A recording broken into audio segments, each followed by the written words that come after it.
Looking for directions for an easy handmade Valentine card? Why don't you try this paper-pieced heart? It requires few supplies and minimal sewing skills, and along the way you'll learn a new paper piecing trick.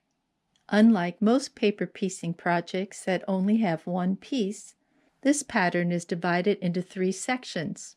In this video, you'll find out the best way to put these together in order to ensure a perfectly matched seam in the center. Ready to begin?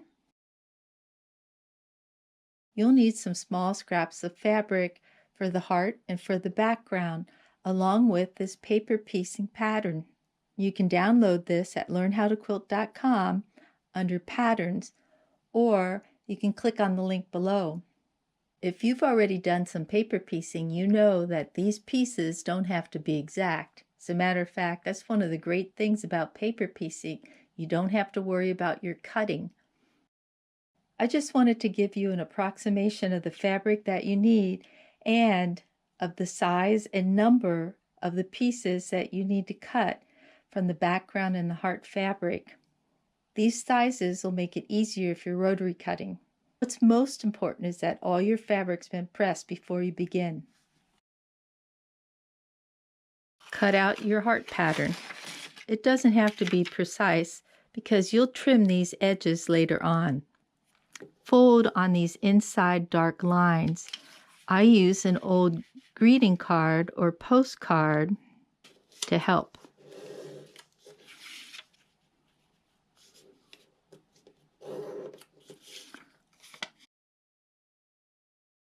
When paper piecing, you'll be sewing on these dark lines.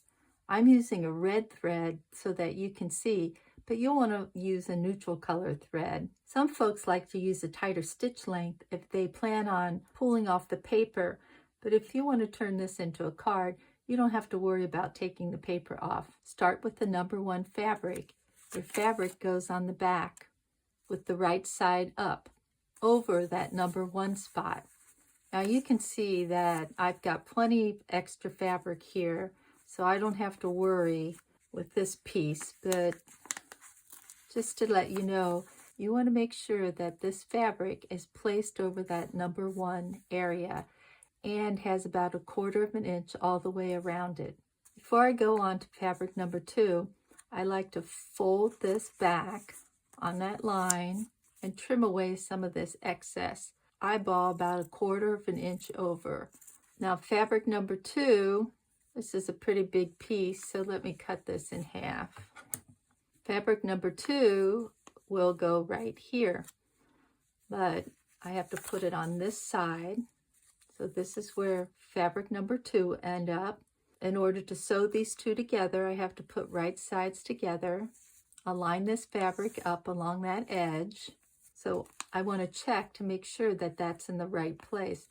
So I'll pin the sew line between 1 and 2, turn this over, pull that fabric back, pretend like it's been sewn, turn it over, and I can see that this fabric will cover this spot when I sew it, and repin in this direction. When I start sewing, I want to come in right here on the edge of that dotted line and sew straight to the dark line. I'm just going to follow that line. Make sure you take your pins out. When I end, I want to come all the way through past that dotted line. Let's see what that looks like. I can take this over to the ironing board to press, but I prefer just to finger press that for now. Now I'm ready to add number 3 fabric. So 3 is going to end up here. When I turn it over, it's going to be right here. So I want to trim some of that fabric away. So I'll just tear this paper back a little, fold it down, take my scissors, and I'll eyeball about 1/4 inch seam. In order to sew, I have to put right sides together, turn it over, pin on that sew line. I'll pull this back I'll check to make sure that that fabric clears all the way around. Start before the dotted line. Remove any pins that get in the way. And end past that dotted line. And then finger press. I like to say it looks like a bunch of nothing. But when you trim off the excess past that dashed line, it will start to take shape. Before we move on to the second section, there's two things I want to point out. First, if you're noticing that both of these look the same, please note that in paper piecing, your finished product will always be the mirror image of the original design. So both of these pieces are different. They're mirror images of each other. Second thing I want to point out is the pressing. This background was pressed last.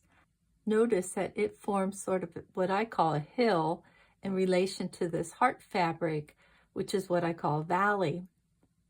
This pressing scheme helps when you have to match intersections. In matching this intersection, it's best to have what I call opposing seams, which means you have a hill on this side and a valley here. You have a hill on this side and a valley here. When you put right sides together, you'll notice that these seams will nestle in up against each other. So to get this pressing scheme, I have to start with number 4, which is this background fabric. I'll turn this over. It's going to go right here. First fabric on the paper always goes right side up. Turn it over and pin, making sure that everything's covered. Let's fold this back, see what that looks like. I'll trim a little bit of this off. Yeah, eyeball about 1/4 inch seam there. For some people, this excess causes problems. If you want to get some of that out of your way, that's okay, or you can just leave it. I'll trim it off. The next fabric is number 5. It's going to go right here, but in order to sew these together, I have to put right sides together. I'll take a pin. So I want to check to make sure that's in the right position. So I'll pin down that, I'll pin down that sew line, turn it over, pull the fabric back, and check. I want to make sure that I've covered this whole number 5 area with extra for the seam allowance. It looks good, so I'll take this to the sewing machine and stitch. Now earlier I used pins to pin this line, but once you feel comfortable paper piecing, you might want to do away with those pins. Come in past that dash line and sew all the way to the end of that dash line. Fold this back and then finger press. Onto number 6 fabric, it goes right here. I'll pull this back. I need to tear a little bit of that to get in there. Fold that down. Eyeball about 1/4 inch seam. Fabric goes right here. Turn it over. Pin to double check. Oh, I'm getting pretty close there. So I might want to back it up a little. But let's see. I've got more than enough. So let's move that a little bit forward. Just to make sure that I've got enough there. Fold this back, finger press, and then trim the excess. Here's the last section. Fabric number 7 goes here on the back. Since it's the first fabric, it's going to go face up. Make sure that there's enough fabric that goes all the way around. Fabric number 8 is going to go over here. Fold this down and trim. Fabric number 8 goes here. To sew, you got to put right sides together, turn it over, use a pin to double check to make sure that that fabric's going to cover that whole space. You see that it does. Fold this back and finger press. This is such a big floppy piece. You might want to put a pin in here to keep it out of the way, or you can trim all that fabric off. Number 9 goes here. I'll tear this a little in order to fold this back. Trim about 1/4 inch away.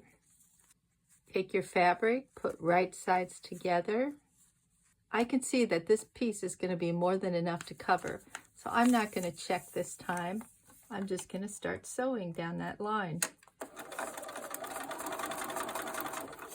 Fold this back and finger press.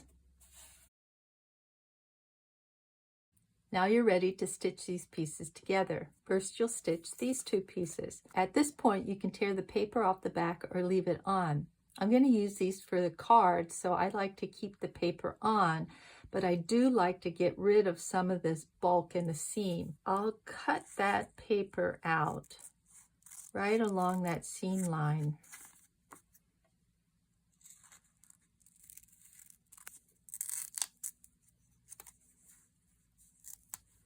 Put right sides together. Check to make sure that these seams are interlocking, nestling up against each other, and I'll pin. I've left the paper on this side so you can see that it's okay to leave that paper on. You just stitch down that line. But at this point, you should have 1/4 inch seam along the side. And there's that intersection. At this point, I like to pull off that paper to get rid of some of that bulk in that seam. Take this over to the ironing board and press. Before I stitch these 2 sections together, I want to remove some of that paper in that seam line.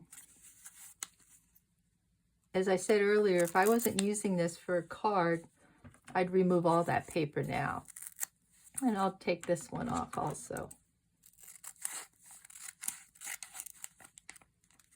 Taking out most of the paper, put right sides together.